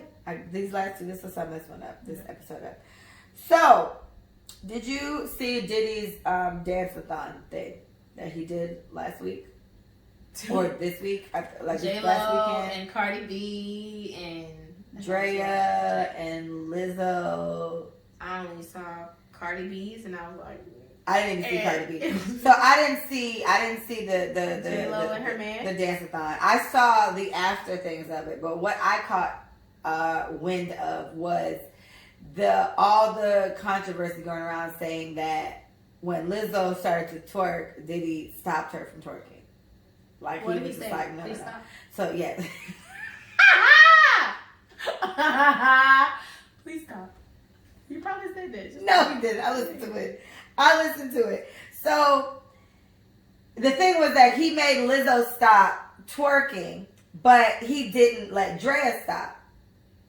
Right? Him and his son sat there looking at Drea like, oh my God. Because don't nobody want to see that. Stop. But he didn't stop Lizzo. So I listened to, there wasn't much to listen to with the Drea one, because Drea was just there just dancing, right? But stop. Drea. And Drea fine AF, whatever. But with Lizzo, so what happened with Lizzo's one was, and let me stop it. So I didn't even want to see it because I kept reading the headlines and it was like, did he shame Lizzo? Did he embarrass Lizzo? Diddy was so fucked up for how he tried Lizzo. So I was like, oh, I can only imagine what he said to her. And What did you say, Sue? I couldn't watch it, but I did. I watched it in the shout out to It's Lovely T on YouTube. She's a YouTuber and I watch her a lot. So she talked about it. And basically, Lizzo was first before Drea. So Lizzo was on there and the Sons were like, let's go. But they start playing, I think it's Moneybagg Yo and Black Youngsters. And I love Black Youngsters. The one that was like, why would I trade my dime for a penny? Yeah. So, but the song, I haven't actually listened to it straight through. I just know that one part. So, apparently, it's a lot of cuss, whatever. So, Lizzo got to going with that ass, right? And then, like, all you heard was, it just happened that right when she got to doing this, they also got to, he was like, whoa, no, like too much. And then it wasn't in the camera. He had like his phone or something there streaming. And so she's like, I'm sorry. She's like, okay, no, I understand. He was like, so Diddy came on and Diddy did specifically say, he was like, no, let's find a better song. It's Easter Sunday. We can't be having out that cussing like that. So he did stop it. But in me watching it, and everyone please watch it for yourself, because a lot of people felt like it was just he didn't want to see Lizzo big ass doing it. I didn't take it that way. I did take it as we need to switch the song, because he never once said, no, we can't do stuff like that on Sunday. He never said that. He said, whoa, wait, let's switch the song. And mind you, he's there with all his kids. He got the twin daughters and the other daughter. They're like fucking, 10 or something like that? I don't even know. Or 13, 14. Like so he's just like, and he it was a lot. And he had his older sons there, but he had his younger daughters there too. So he never said anything about Lizzo. He said, we got to switch the song. And so Lizzo was like, no, but what is cringeworthy is that you could tell she was embarrassed. No, but it was embarrassing still, because it's like you get over doing what you got to do, and then like he stops it or whatever. And all Lizzo seems to do when she is dancing, whatever, is, and so I can see where she came on there expecting to do what the fuck she's been doing, which is twerking and being half naked or whatever. So when she did start do it, and he was just like, whoa, no, we can't do that. And he didn't say, whoa, what hurt? Like, we got to change the song. We have to change the song. Yeah. So you have to watch it yourself, because anywhere you check it, from hearing how he said it, I think it's a bet on. Diddy wasn't trying to stop her. No, and then Drea came on after that, and Drea was twerking, and I don't remember what song was playing, but it wasn't cussing. So Drea, and it was like, they let Drea do the most. Like Drea was doing it, and then Drea got on the couch, and Drea started twerking on the couch, and they didn't say nothing to Drea, and they was all sitting there staring at it. So Diddy caught wind of it, and I think it might have been that same day, I think. And so he came on there, and he was like, guys, I'm seeing all this stuff saying that I was dissing Lizzo, or he's like, it's not that. Lizzo can twerk. Lizzo, one of the best twerkers in the world. She can twerk as much as she want to twerk. It's not that. The issue was the song. He's like, I don't need Child Protective Services, CPS. I don't need CPS coming here. Get me. I got all my kids here. Like, that was it. It was just a song. The song was too aggressive. It was Easter Sunday. I'm trying to speak love, and then he went on with that. So, honestly, to be fair, I didn't feel like he was shaming her, but it was embarrassing, because it was like, she was doing it and then it happened. So if anything, it wasn't her fault because they were playing the music over there. So he switched it to something else. She's like, let's play something that we can just have fun to. Like I don't know. It was cringeworthy because I felt bad. You know, I'm quick to cry, bitch. So I felt bad. I was like, oh, this shame is this, and it was a lot. But I don't think he was hard down trying to embarrass her. So once again, I agree. I don't think, and I've never seen it, but based on how Leah just explained he really wasn't. He wasn't trying to shame her. But once again, you cannot be shamed on something that just comes so natural. If you heard him say, let me change the song, you know what made it sound what it did? Well, shit, what song we dancing to or whatever? She just would have flipped right into, because what she does is twerk. Lizzo, if what you do is twerk, and I know it was cringeworthy because I probably how it happened. Yeah. Like, so I'm not like downplaying that. It's like, wait. But the moment you heard change the song, I feel like the embarrassing thing that came over her, because you know, it should have shifted. I think it was like, because it was like a whoa, wait, no, we're not gonna do all that, we're not gonna do that. It's Easter Sunday, you know, we need a different song. So he did say that, but I think, in the moment, it probably wasn't as bad. I think it definitely got worse after the world got a hold of it. Because every headline was posting, did he shame Lizzo? Did he embarrass Lizzo? Because now she's a victim. Now she's a victim of fat shame because everybody keeps doing it to her. Yeah. So the media is once again portraying this story as something that Lizzo doesn't want. Lizzo turns around to the camera, bends over, and shakes every chance she gets. She wants this opportunity to throw that ass. Change my dial for a penny. Boom. Every chance she gets, she's throwing it. Are you ashamed or you not? Are what the fuck? Like I really need it because, and you get sensitive about it. And you know what? Yes, you do. I understand, like, Leah, I totally get it. Like, it doesn't feel good to watch people embarrassed. Like, I know how that feels. I know what it looks like. I know you can understand that. Like, they're very empathetic. So God. I know it's like, watching it, like I said, I totally will get where you're coming from. But once again, but that's my thing. I don't even think if I was watching it, I would have felt as bad. Because watching it, I wouldn't have had that. I only went to go find it because of everyone saying, did he shame this? So to me, that's the worst part. Everyone who watching it right then probably didn't get that deep into it, but I'm sure one or two people was like, yeah, that's a little embarrassing. And then now media it's like, did it. Yeah, they made it worse. Yeah, they made it worse. Oh my God. They cannot wait to bring up fat shame, with Lizzo. She is not the body. Well, that's like what we talked about with what they said about her on the. Oh, we talked about this on the live, not on the podcast. That's what I'm going back to that. Yeah, we didn't talk about it on the actual podcast. And then she was going on with it because it's whatever. Like, she did not seem like she was so hurt. With Lizzo, the what Mike is referencing, we talked about this on the live that we had, but it wasn't an episode. That basically Blueface, he was at an interview with somebody, and the guy was like, all right, Lizzo got coronavirus, would you still hit it or whatever? And he was just like, and I don't know what the precursor for this was, but this was. Just imagine that. The way he said it, in my opinion, wasn't a flattering way, and I didn't care for the way they were talking about her. Like, that aggravated me. Lizzo got coronavirus, she's still gonna hit it. And his exact words were, I done hit a few big bitches, and I was just like, oh, God. I don't like when men talk about women like that. So it aggravated me. So he went on, he talked about, he done knocked a few big ones down. That's a wide load. The interviewer was like, yeah, it's a wide load, but it's probably juicy. It's probably juicy. And he was like, and right, Lizzo was carrying on, like, yeah, what's up? They did all that, and then she posted a picture after that in like a thong one piece, and the caption said Blueface baby. And I was like, she low-key can be suffering from low self-esteem. Because how do you balance that? Because to me, and then my thing is like, honestly, this doesn't give me low self-esteem. This gives me, I feel like you can't, I feel like this has to bother you in some type of way. It gives me attention. Yes, and this has to bother you in some way. These niggas talking about you like this. Because it's not a case of Halle Berry, but everybody want Halle Berry. Halle Berry fine as fuck. No, instead it's, would you rather? It's like kind of like that. I hear you, but they done said some very racy things about Halle Berry in multiple songs, right? That's different. And so, and I hear you being different. It's still objective. Yeah. So these both things, derogatory objective and objectiveness, objective regardless when you do it to a woman is messed up.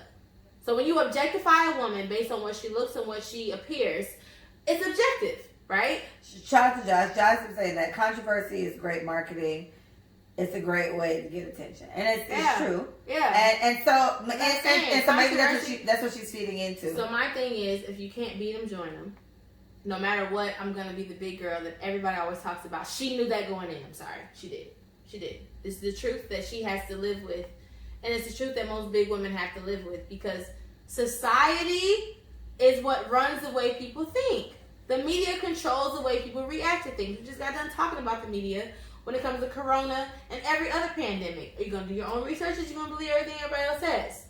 But society says fat is not attractive. That is society. We all know. Yeah. Hella niggas love fat girls. We know a lot of guys. I know a couple of guys that was like, she's beautiful. Like, damn, look at that shit I can hold on to. Like, I'm telling you. Like, it's a thing. You know, people have a thing for feet. People have a thing for very slim girls. Cordero.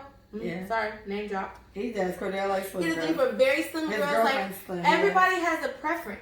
Yeah. So why are we acting like it's just such a bad thing? But when you objectify a woman of a bigger stature, it hurts worse. It the weight of the insecurity, the objectifyingness, the negativity, backlash, all that is just so much heavier when she's fat. Yeah. But we talk about Halle Berry and how we're gonna bend her over and spread her legs and eat her with whatever. I will drink her bath water. That is but ridiculous. what I'm saying, that's not. There's a way to say it. As I said, derogatory. Yes, it's but I've heard things about Halle Berry and that shit doesn't ring the same way the shit they were saying about Lizzo. I done fucked a few fat bitches. That's not. Well, that doesn't sound complimentary at all. Chris Brown, I done fucked a few Hollywood hoes. Halle Berry can get it. It's that's what I'm saying, Leah. Like, all I'm trying to say is it's the objectifying thing. It's the overarching thing. But I get it. But even think about that. I done fucked a few Hollywood hoes. Halle Berry can get it. Because you know Chris Brown would say it. I'm pretty sure he did already. Hey. Right. Doing it right now. He's saying it right now. Fine. I get that. I done fucked a few Hollywood hoes. This has nothing to do with the way they look. Right? This has nothing to do with their size, right? And it just depends on if you consider them Hollywood or not, right? So Halle Berry can easily subscribe to whatever because he was saying she can get it, and this is implying that she's in the category of a Hollywood hoe. Yeah. But no one considers Halle Berry a Hollywood hoe. However, Lizzo is big. Mm-hmm. I done fucked a few big bitches. You're talking about her, and it's like, honestly, even if you said I done fucked a few big girls. That wouldn't even have offended me as much as the bitches part. It's the whole tone of the conversation was degrading as fuck, and that's what aggravated me. Okay. And then what bothered me, you get what I'm saying? Because it's like that's just I'm trying to tap into. Because when every time I talk to you about this, I'm like, damn, I get what Mike is saying, but why the fuck does this still bother me? And that's what I'm thinking it is. It's the way it's said. It's on top of the whole I done fucked a few big bitches. When you saying, okay, so would you still fuck her? It's kind of just like, okay, well, would you rather fuck this or would you rather fuck that? Shit is never a positive light. It's not. So to say, would you rather fuck this or fuck that? Why would you put her in that category? And then for me, and this is my opinion fully, she let me down in posting that shit with her ass out, talking about Blueface baby. He talked about you like you wasn't shit. And you sitting here feeding into this. This is where I say insecurities come in. Because no bitch, and this is how I feel. No bitch with full fucking security in how she feels would actually do that. But then I think about women that are probably very open and comfortable with their sexuality, probably embrace the word being called a hoe because they're not a hoe. Maybe strippers that are extra comfortable and feel like it is what it is, whatever. Bitches who are full blown comfortable. I'm badass bitch. I suck dicks every day, whatever. Listen, they don't feel degraded about that. When you sit around your homeboys, just in general, I've sat around shit. Willie, when he's talking on the phone to his homeboys, he says hoes. He says hoes. I've heard hoes before. He said the word hoes? Do I hear it fluently? No. Do I listen in on who he talks to? But you probably feel like they probably are hoes. We trust Willie enough to not be like calling us hoes. Man, these hoes. Hey, let's take it back a little bit. We watch Netflix. We watch Netflix shows. So everybody's in my house right now. It's like 6 people. It's like me, Keisha, Josh, Willie, me, and Rachel. Literally, we're watching different shows, different scenarios are happening, relationships are going on, blah, blah, blah. The way that Willie discusses certain women and their situation when they cheat and when they do certain things, fuck that hoe. Like, it just comes out, right? You're probably like, that hoe, and I do it. And I say something. Honey! You know I can't help it. So, like, we just like, man, you gonna have to leave that hoe alone because blah, blah, blah.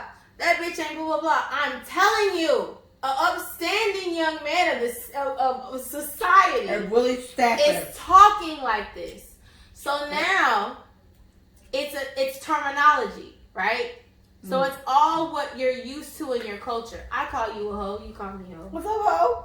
I call you a bitch, you call me a bitch. Okay. And we done said, oh bitch, I mean queen. Like that's our thing. But that is the first initial thing that comes out. And that's culturally of what we've accepted among closeness. They're not close to Lizzo. So who knows what she likes. So I get, you know what I'm saying? Like, that may not be her language. You know what I'm saying? But to people who are not taking offense to it, it may be their language. Maybe that was Lizzo's language. A lot of people the in the hoe comments. and the bitch and all that other stuff. Lizzo was like, she a hoe, what's up? Maybe she subscribes to that type of language. Maybe and maybe those are. She did maybe turn around with a thong. A thong. You ain't even have no like Blueface baby. I was like, Lizzo, get the fuck up. I was so angry. But okay, so I'll sum it all up to this. You know, being a celebrity, I can only imagine, right? Like, and me and Mike have had very, very, very minimal examples of this by just people coming to us telling us, you're inspiring. The first couple times I heard that, I was like, what? I look up to you. I've been asked to be people's mentor. And I was like, this is very strange. Because you don't see yourself that way. So this is us. Regular, smuggler, regular ass, you know, natural bitches that live in Florida. Right? I'm throwing it out, okay? but people like Lizzo, it's like, unfortunately, and this is always coming to people like Nicki Minaj or whatever, they get this thing where it's like, I didn't ask to be anybody's role model. And I was like, I hear you. Unfortunately, though, people are looking up to you. And it's like, is this what you want to advertise? Mm-hmm. And men sitting there talking about you like a piece of meat. They're talking about your pussy is probably juicy and this and that. And it's like, this is after calling me a big bitch and yeah, she a wide load. Like, I don't give a fuck what anybody says. None of that shit was flattering. Google the interview if you can. The wide load was It was not flattering. That's a wide load. Yeah, that's a wide load. I've knocked down a few big bitches. I mean, yeah, and he was like, yo, Lizzo, baby, what's up? You know, I get it. And it's like, you know what? The fact that she replied that way gave me very insecure. You're not used to having attractive niggas probably do that or something like that, or niggas that you find attractive because you must think he is. He high, yellow, he tall, he is handsome, he can't rap the shit. He's all right. But, right, he's fine. He's fine. He's a good looking guy. He's all right. That's it. So you're not used to guys like this that I guess you probably consider popular enough or whatever. A lot of fine ass niggas talk to big girls because they're insecure. And that's the point. They probably do. Fine ass niggas probably do talk to big bitches. They give good head apparently. Big bitches and they pussy's juicy. They will do whatever. Or whatever the fuck. Right. Just happy to be in and so that means this nigga is obviously controlling. He's a predator. Exactly. He's obviously the worst type of nigga if he's only picking bitches that he can manipulate because they're weak. Mm-hmm. These niggas stray away from people like us. We get the more high class ones that really feel like they at least know how to hide it. Right. Niggas like that who just straight up say shit like that, that's disrespectful. That's like my favorite, most annoyed word. You cannot disrespect me like that. Yeah. And then expect me to turn over and show you ass and be like, Blueface baby, who the fuck are you talking to? You either ignore this nigga, or as much as that would have made me comfortable, you either ignore this nigga or you post something in general and say we don't, entertain shit like that. Because the bottom line is people, unfortunately, do look up to you. And that's a whole other conversation, whether or not you want to be a role model or not. She let me the fuck down. And I don't look up to no bitch for shit. But she let me down so much with that. Because it was like, my sister, he tried you. Yep. He tried you hard. Him and that other nigga. And you let them talk about you like that, and then you sat there and entertained that shit, and it's like all you look like is a weak bitch to me, and I can't entertain that. But that's why they don't stop. They don't think anything is wrong because we literally cower and we try to rise above and we try to take a hold of the situation and take control of it. And the way to take control of some shit is to change the narrative. He didn't try me. Y'all think he tried me. Excuse me. And a lot of people in the comments didn't think so. But either. y'all think he tried me, but he didn't. Like, this was a compliment. Oh, yeah. So let me turn around, face his ass and be like, Blueface. So, like, you can change the narrative of something. Very true. You know what I'm saying? Very true. I can change the narrative of something because I don't want him to have control of it. You don't have control of me. You don't define how I feel and how objectifying as that conversation was. I wasn't objectified. The fuck? Like, I'm a big bitch and I love that shit. Like, people literally train themselves to not have to confront people who have disrespected them. And they don't take it as a form of disrespect. They just take it as an opportunity like, he's gonna catch me lying down. Alright, here's what I say about you, Lizzo. There's songs that my daughter has like sang around the house, and I didn't even know it was you. Like my kid sings it, my kid's 7, right? So she sings the songs, whatever, and Mia's not on Instagram, fine. She's on TikTok as hell. We have a shared TikTok account.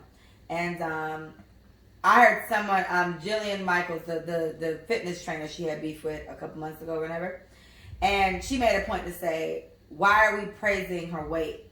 That's not healthy. It's not healthy. She's like, I know more about her weight than I do about her music. I wish that would be more of a discussion than her weight. Because regardless of what y'all say, that shit's not safe, right? I'm on Jillian's side. So, whatever. I wish I knew more about your music, like in reference to that. I wish that was more of a thing. And to be fair, Soul Train Awards. That's what I'm saying. To be fair, I think she was either nominated or actually won Grammys. Like she's done well. People love when big people dance because they think they can't. People love when white people dance because they can't. That's true. I cannot wait to cheer on a white boy. Y'all can't dance. That's doing a Dougie. Oh, the white boy doing a Dougie. That's like the one we saw in the band. In the band a couple months ago, like the band. And you know what he did?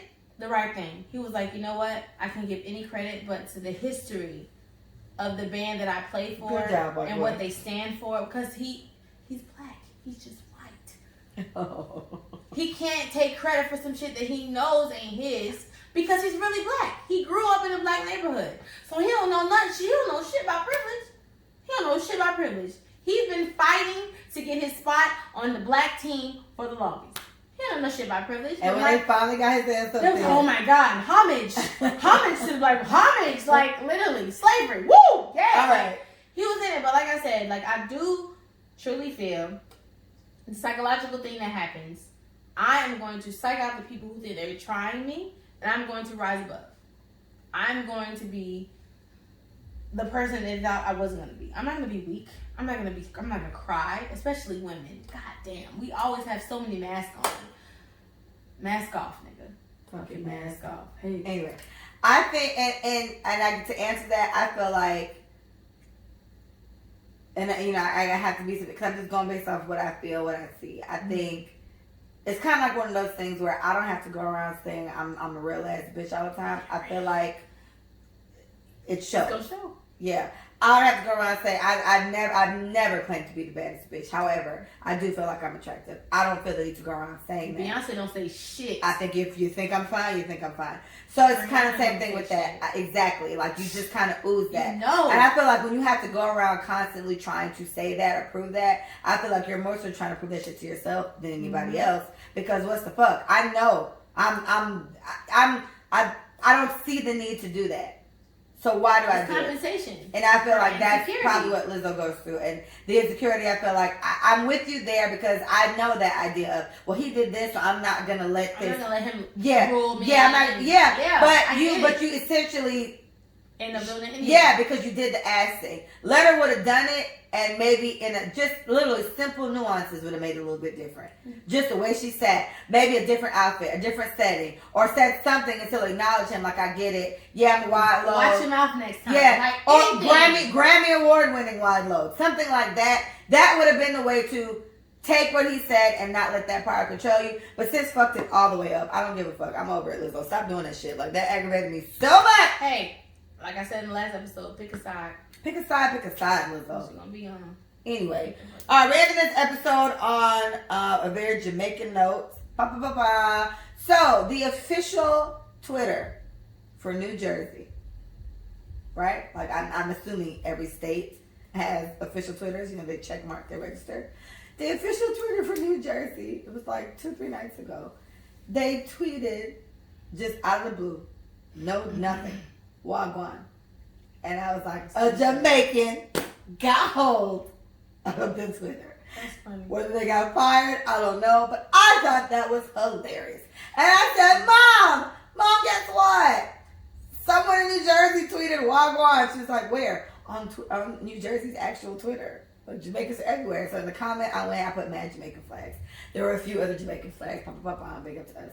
So yeah, I thought that was cute. And shout out to New Jersey. Apparently y'all going through it too up there. And I just want y'all to stay safe. Everybody stay safe. Please stay in your homes. Wash your hands. Don't touch your face. We will get through this. If the beach is open, please don't go. I don't care what they say. And I was talking to my mom about that. I was talking to my mom about it. And I was like, well, if the beaches do open, it ain't like we up under each other at the beach. But mom was like, well, think about it. Everybody named Mama been waiting to go to the beach. I was like, bitch, I ain't lying. I've been waiting to go. So we all gonna be there, just walking past each other anyway. And I don't know. It's just weird. Let's just let this first wave pass. I wish everyone would just keep it locked down so we can just really, really wait till it's really, really, really gone before we just really hurt people, you know? Because it's like the longer we wait to really nip this shit in the bud, it's just gonna fuck up everything, right? And I got places to go. We gotta go right back into this shit. People to see. We have to go right back into quarantine if something happens. Exactly. So please. And it could be worse, you know. Ease yourself. But then it sucks when the fucking city officials are telling us, nah, fuck it, let's ride. Then we have to self-govern. Come on, guys. We can do it. All right, guys. Thank you so much for listening. Please visit us at letassayitforyou.com. Please follow us on Instagram at letassayitforyou, on YouTube at letassayitforyou, and on Twitter at letassayitforyou, just the you. Thank you very much. I appreciate you guys. Please stay safe. We appreciate you guys for listening. And Micah, I love you. Like a fat kid loves cake, girl. You know that. They love cake. Yeah, they do.